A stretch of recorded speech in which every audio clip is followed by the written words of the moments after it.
I, 27, female, have been with my husband Aaron, 27, male, for 3 years. We've known each other for 6. He has an older sister, Sophie, 30, female. And that's who's caused this entire commotion in the family that I'm going to talk about. So, 3 weeks ago, Sophie asked me if I'd be willing to accompany her on an all-women family holiday to Spain with her, my mother-in-law, and my husband's cousin, Nadia, 27, female. Nadia and Aaron are a lot closer than he and Sophie in spite of being first cousins, as opposed to biological siblings, because they were in the same grade and went to the same high school. So as a result, I'm a lot closer to Nadia as well. Initially, I wasn't too inclined to go on a family vacation because I didn't think it'd be that fun with Sophie and my mother-in-law. But afterwards, Nadia and I had a chat, and she told me that she wanted a break, so she was willing to go and wanted me to come along too. She convinced me, and I agreed to go on the trip. Sophie was the one sponsoring the flight tickets and the stay at the hotel, which wasn't a problem for her whatsoever because she was filthy rich thanks to her husband, who's a neurosurgeon. She runs an event management company, but everyone knows that the company pretty much runs itself. She just doesn't want to come off as a socialite who doesn't work. She has a degree in literature, but she's never used it and believes that college had been a total waste of time for her, except for the part where she met her current husband through a friend of hers at a party. Aaron has told me that Sophie has been spoiled rotten by her parents ever since childhood, and whatever she wanted, she got.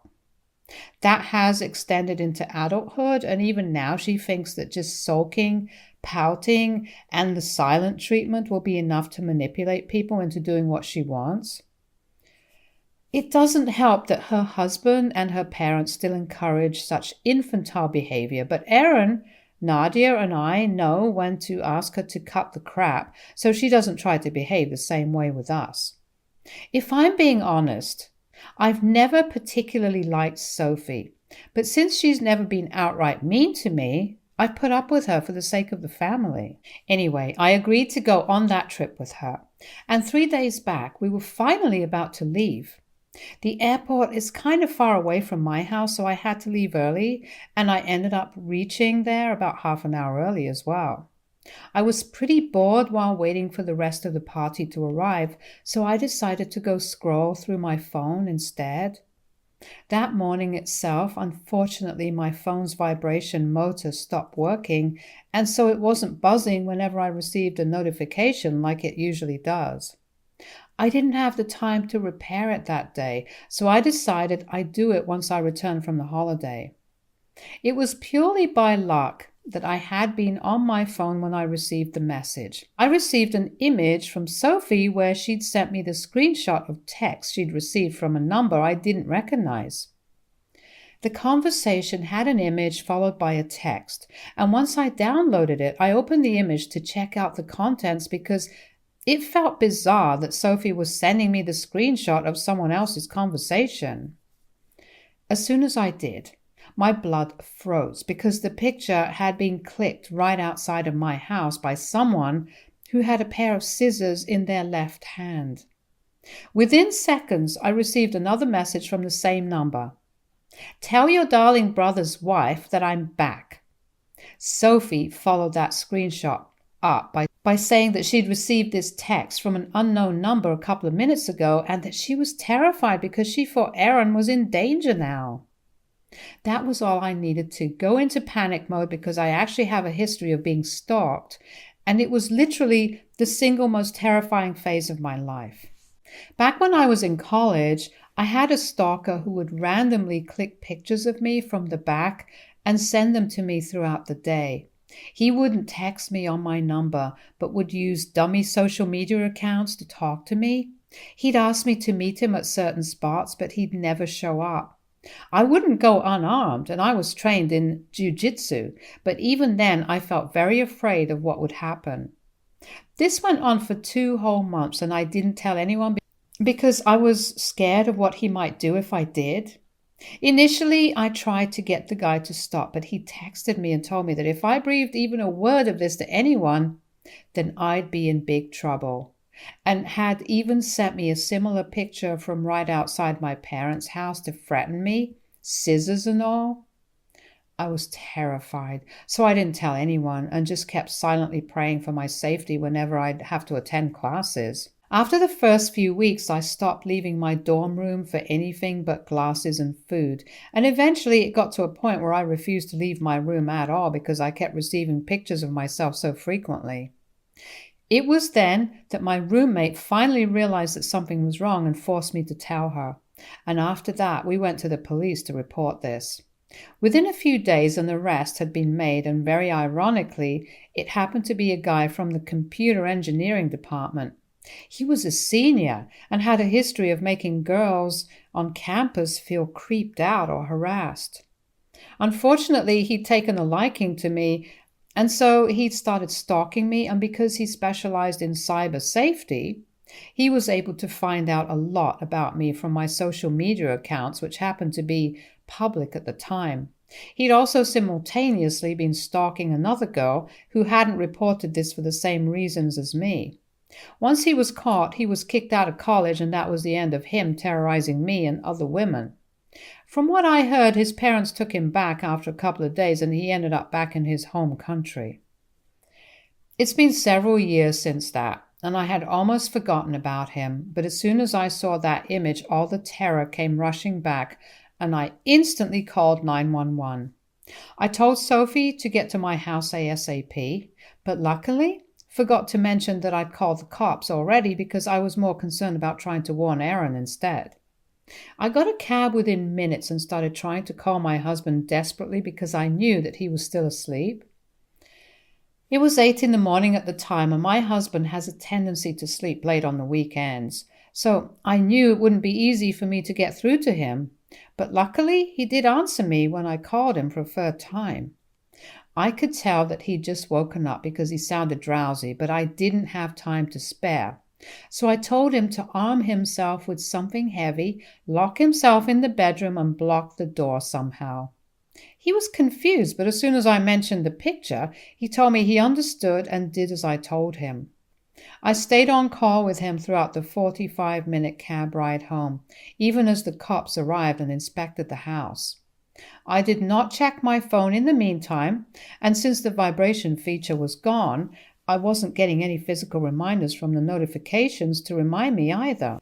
By the time I reached home, their inspection was almost over and they hadn't found anyone suspicious in the vicinity. I was having a full-blown panic attack by the time I reached home, and it took me several minutes and a half a bottle of water to finally calm down. The cops told me that they'd run the phone number through the system, and the only name that had come up was Theo Wilson. That wasn't my stalker's name, but a fake name for his phone number would be totally feasible.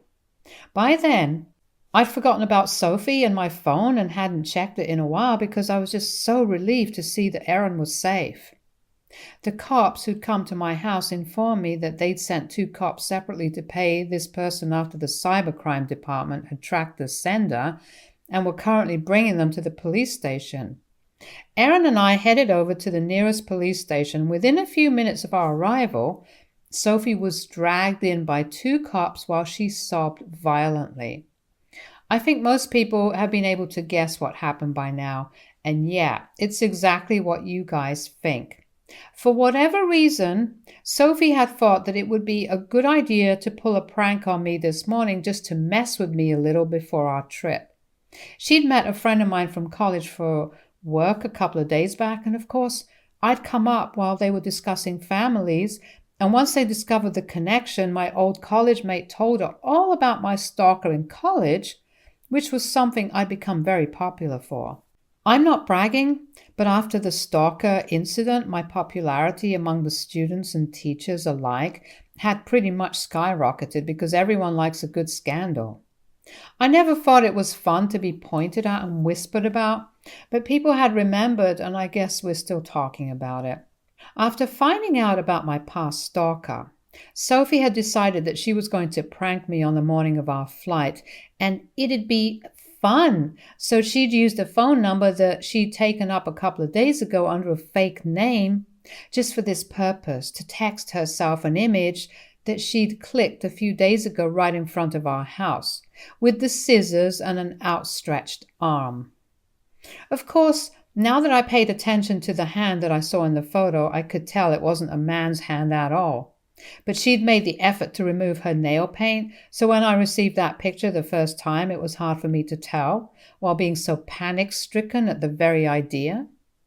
The fear had messed with my mind, and I'd missed a lot of important things that hinted at this being a prank, but at the end of the day, it didn't matter. It had been a traumatic thing for me back in college, and the thought of going through that again really scared me, especially when Aaron and his safety were at risk. It wasn't fun at all, and ended with an embarrassing visit to the police station where she was let off with a warning, and Aaron and I ended up wasting our time and energy worrying about the return of my stalker when we had nothing to worry about. I was beyond angry when I left the station and just let her have it. I must have screamed at her for more than 15 minutes, and by the time I was done, she was bawling again. But I didn't care. She tried to make a mockery out of something that was a really traumatic and scary experience for me. And because of her own stupidity, she'd landed us all in an embarrassing situation. So she could cry her tears all she wanted, but I wasn't going to feel even an iota of sympathy for her. Erin and I drove back home that day, and on the ride back home, I told Nadia all about what had happened, and even she ended up cancelling the trip because, let's be real, nobody wants to hang out with someone like Sophie after they go above and beyond in their stupidity. That entire day, I did nothing but try to calm my nerves because it had been a crazy morning and I still hadn't got over the stalker scare. The threat had felt very real at the time, and even after finding out it wasn't real, it was very difficult for me to shake off the fear because it had been the darkest time for me when it happened back in college, and I'll admit, I was still pretty spooked by it. That day, I didn't talk to anyone apart from Erin, and a little to Nadia. I didn't get any notifications either because I turned my phone off for the day. I'd had enough. It was only 2 days ago that I found out that my mother-in-law and Sophie had pretty much filled my entire inbox with their messages regarding how I had been the one to overreact at a silly little prank, and that it had been cruel of me to tell Nadia to back out of the vacation as well. I hadn't even told Nadia to not go on the trip. I just told her about what Sophie had done. The decision not to go on the trip was hers alone, and I had no part in it. Apparently, Nadia and Erin had turned everyone against Sophie, and now nobody in the family wanted to speak to her after what she'd done, including my own father-in-law, her dad. Mother-in-law and Sophie think that I'm the one behind this, but I hadn't even told anyone about what had happened. I couldn't have because I didn't even use my phone that day, and it was all Nadia and Erin who'd informed the other cousins and generally just the younger folks of the family who are now cutting Sophie off. They think that I'm the one who now owes Sophie an apology because what she did was just a harmless prank. But what's happening to her is real and hurtful. She's being cut off by her own family, and that's why now she's the victim here.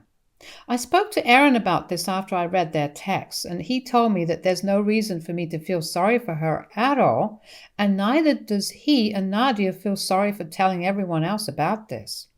What she did to me was undoubtedly cruel and not just a harmless prank. It would have been harmless if it didn't trigger my past trauma to the point of making me unable to think or do anything else for an entire day. But we all know the mental toll that it took on me. I agree because it wasn't harmless at all, and I'd been paralyzed with anxiety for one whole day because of what she did. So now she deserved every bit of this. Plus, she didn't even apologize to me and just kept crying, so I don't know why she even expected me to feel sorry for her when she didn't feel sorry for me. I think that's very hypocritical of her, but I don't expect any less. After I read the text and spoke to Erin about it, I was just going to ignore her because I had no intention of wasting my own time by speaking to her and trying to reason with her. But she just kept texting me again and again.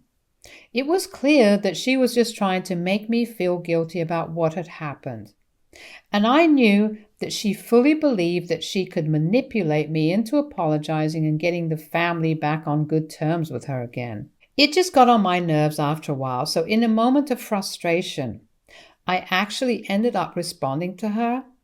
I texted her back saying that I was glad that she'd chosen to play such an insensitive and cruel prank on me, because that just revealed what an awful piece of work she was to everyone. And she only had herself to thank for the situation she was in right now. I also told her that I had nothing to do with the other relatives cutting her off, but I wish I did, because then I'd have the satisfaction of knowing that I'd helped in cleaning up the trash from the family.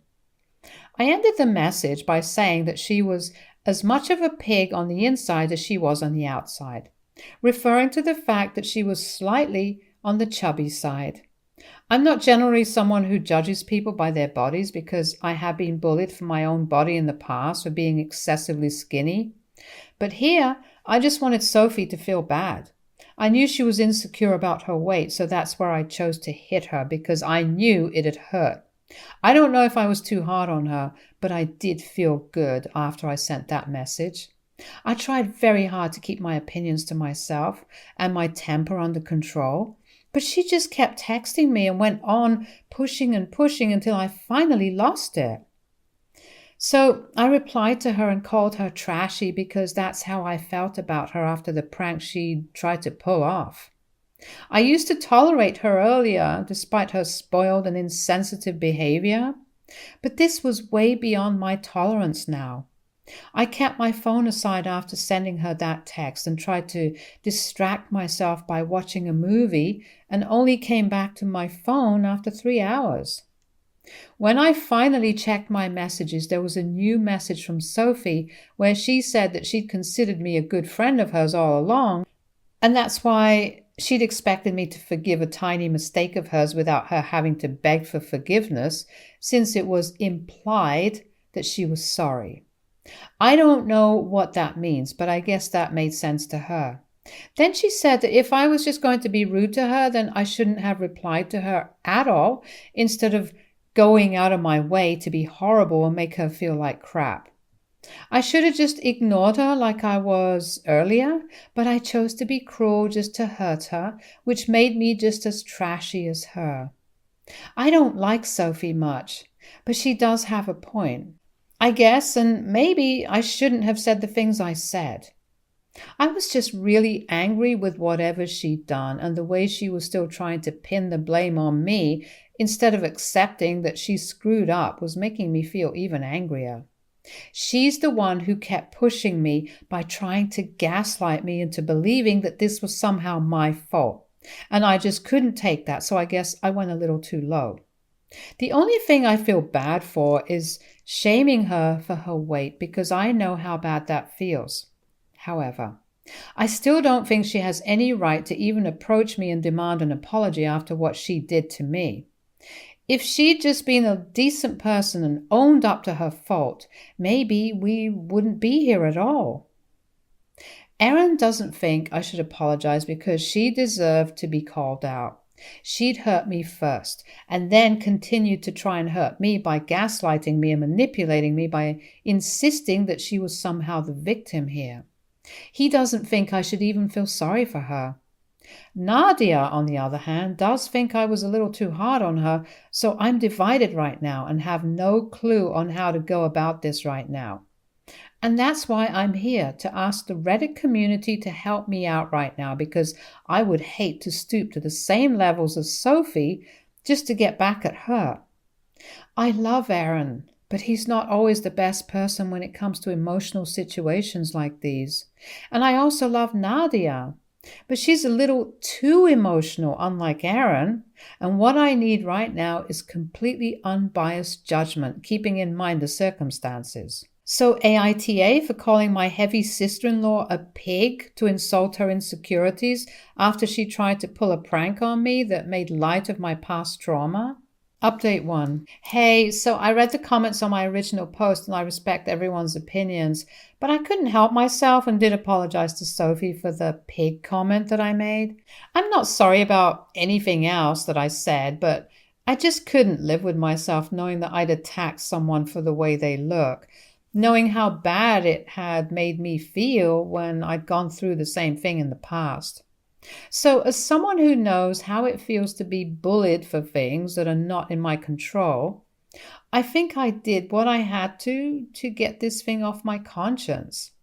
I just sent the apology text 5 minutes ago and she hasn't opened it yet, but I hope she does and accepts it.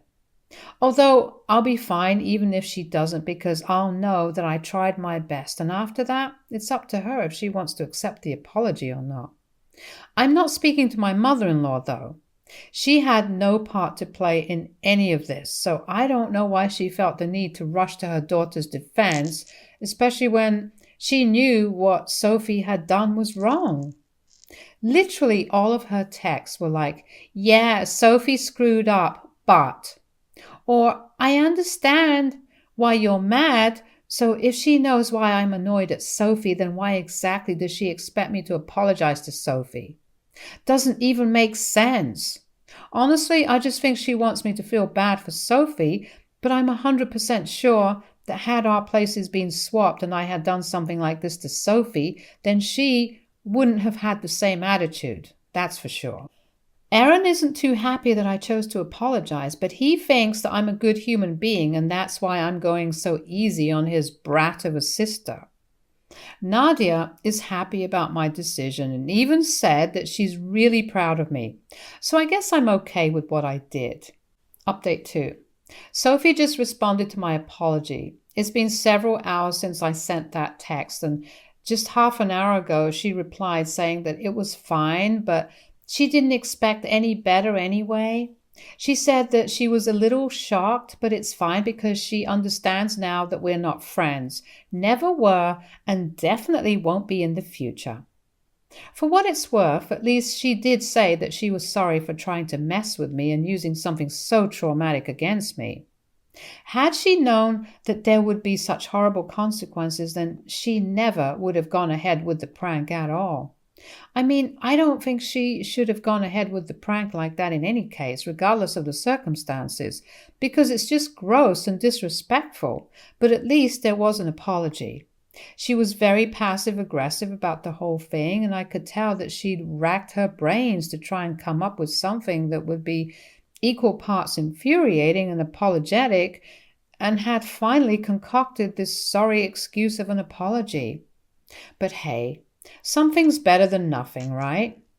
And at least this way, I don't have to continue feeling guilty about what I said and will be able to move on without thinking about my own harsh words. I'm done and dusted with this whole episode. Now onwards, there will be no more Sophie in our lives, and that's the best thing that came out of this whole incident. Update 3. Hey everyone, so it's been about a month since the last update, and last week Nadia found out that she was pregnant. So there was a huge pregnancy announcement party where everyone was invited with the exception of Sophie, because nobody has spoken to or heard from her after they cut her off. She deactivated her socials for a while and had been completely MIA, but Aaron had checked in with his dad and they reassured us that she was all right, just taking a break from everything social. At the time of the party, though, she sent Nadia a text that wished her luck on this journey that she was about to embark on. The usual best wishes for a happy and healthy pregnancy, but with a sprinkle of Sophie's classic passive aggressiveness. She probably couldn't resist the opportunity to become the talk of the town since there was finally a huge family event that she'd been excluded from, and so she'd sent Nadia a holier-than-thou message about how she wished she could be there with her on such a happy occasion but couldn't because of prior commitments, completely ignoring the fact that she wasn't invited. She said that she would have loved to see me, Aaron, and the other family members once more, but she'd learned to put herself first and was trying not to let other negative energies bring her down, referring to us because apparently we were the negative ones here and not her. It was just a load of baloney, and we had a good laugh about it while reading that message. We didn't give it the satisfaction of becoming the hot topic at the party either, because we kept that text to ourselves and didn't tell anyone else. It was just ridiculous how badly she wanted to be a part of things but wouldn't apologize at all. She can choose to suffer in silence, but clearly that's too much for her to handle. We'd really thought that she'd change for the better after her social media detox. Maybe she'd introspect and become a better person. But nah, she's still Sophie. Good for her, I guess. At least we were entertained by her wonderfully hilarious text. Stay tuned for more stories from our girl relationships.